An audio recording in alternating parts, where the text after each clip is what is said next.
সামনে আগে যাব, আমি পিছনে যেতে চাই না। একটা কথা বারবার বলছি, একটা পূর্ণাঙ্গ বোর্ড হয়েছে, আমরা সামনের দিকে দেখতে চাই।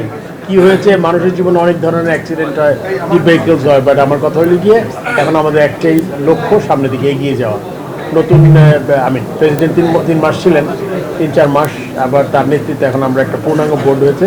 এই বোর্ডটা আশা করি লম্বা সময়ের জন্য থাকবে এবং সে প্ল্যান করে একটা প্রেসিডেন্ট বলেছেন যে একটা কথা, যে আমরা আমাদের সবার গোল, আপনারা এখানে বসে আছেন, আপনি চান বাংলাদেশ ক্রিকেট এগিয়ে যাক, আমরা এখানে বসে আছি, আমরাও চাই বাংলাদেশ ক্রিকেট এগিয়ে যাক। গোল কিন্তু এক, এই গোলের মাঝখানেও কিছু জিনিস আসে আনপ্রেসিডেন্টেড বলে, যেটা মানে ওই জিনিসগুলো আমাদের ট্যাকেল করতে হবে। এবং আমাদের যেহেতু গোল একটাই, বাংলাদেশ ক্রিকেটকে এগিয়ে নিয়ে যাওয়ার, আমার মনে হয় ছোটোখাটো যেই মাঝ ইনবিটুইন যে জিনিসগুলো আছে এগুলো থেকে আমরা বের হয়ে আমরা যাতে বাংলাদেশ ক্রিকেটকে এগিয়ে নিয়ে যেতে পারি, এটি আমাদের একমাত্র গোল হওয়া।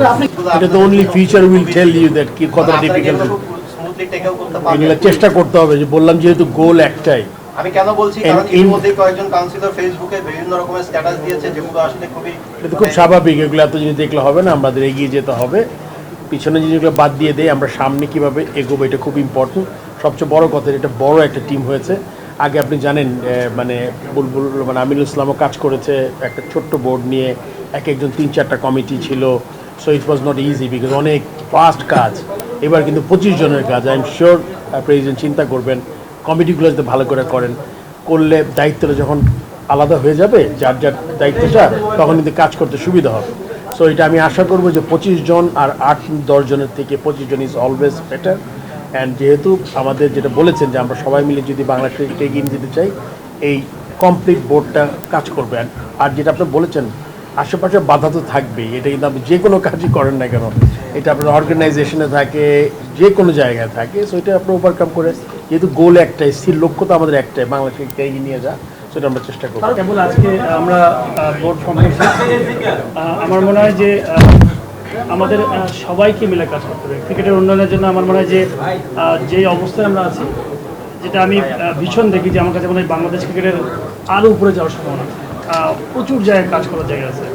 তো যতটুকু ব্রেন আছে, যতটুকু আইডিয়া আছে, আমাদের প্রেসিডেন্ট মহোদয় আছে, আমরা চেষ্টা করবো যে সবাই মিলে একটা টিম হিসেবে কী করে একটা সুন্দর টিম বানায়, সবাই মিলে যেন আমরা ভালো একটা ক্রিকেট অবকাঠামো করতে পারি, ক্রিকেট উন্নয়ন করতে পারি, ক্রিকেট মাঠে পারফরমেন্স করতে পারি, কী করে মাঠ বাড়াতে পারি, কী করে বিভিন্ন টুর্নামেন্টগুলো আয়োজন করতে পারি।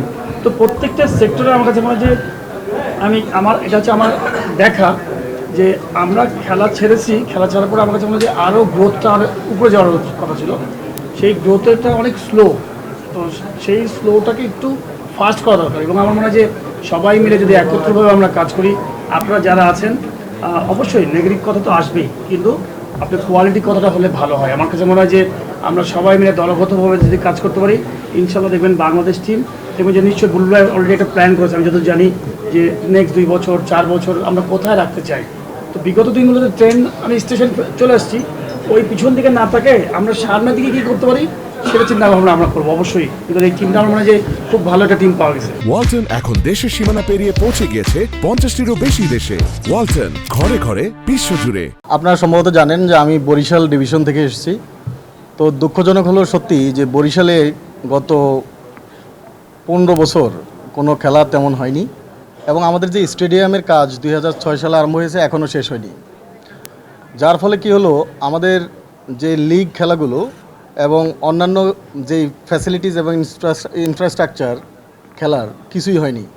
তো আমরা একটা কর্ম পরিকল্পনা করছি, আমি আমাদের সম্মানিত প্রেসিডেন্ট মহোদয়কে জানিয়েছি এবং আজকের আগেই জানিয়েছি। আশা করি বরিশাল অঞ্চলের খেলাগুলো আমরা নিয়মিত করব, লিগ থেকে আরম্ভ করে স্কুল ক্রিকেট এবং এজ লেভেল ক্রিকেট সব কিছুই আমরা ওইখানে শুরু করব। এবং আমরা একটা টাইগার্স ক্রিকেট কাপ, যেটা আন্ডার 18 অলরেডি রেডি করেছিলাম, কিন্তু বৃষ্টির কারণে করতে পারিনি, কারণ পিরোজপুর মাঠটা খুব খারাপ ছিল। তো সেখানে আমাদের শান্ত ভাই এবং রফিক ভাই ওনারা গিয়ে দেখে এসেছিলেন, মাঠও ঠিক ওইভাবে ভালো ছিল না। যাই হোক, খেলা মাঠে গড়াবে। এবং আমরা আমার অঞ্চলের কথা আগে বলছি যে ওই অঞ্চলে যেহেতু এইরকম অবস্থা, সো বাংলাদেশে বুলবুল ভাই সারা বাংলাদেশে গিয়েছেন, আমি আর কোনো জায়গায় যাইনি, কিন্তু আমি জানি প্রত্যেকটা এলাকায় কম বেশি একই সমস্যা। তো এই সমস্যা যদি আমরা ভবিষ্যতে আমাদের পাইপলাইনের প্লেয়ার পেতে হয় এবং আমাদের যদি এই বাংলাদেশকে আরও সামনের দিকে ক্রিকেটে আগে নিতে হয়, সো খেলা করতে হবে এবং সেখানে মাঠের যে ফ্যাসিলিটিস এবং অন্যান্য যে ফ্যাসিলিটিস এগুলো ঠিকমতো করতে হবে। সেই লক্ষ্যে আমরা কাজ করব এবং আমরা তো নতুন, বাট আপনাদেরকে নিশ্চয়তা দিচ্ছি এটা আমরা আমাদের সাধ্যের সর্বোচ্চ দিয়ে কাজ করব, শুধু আপনাদের সহযোগিতা চাই। Thank you.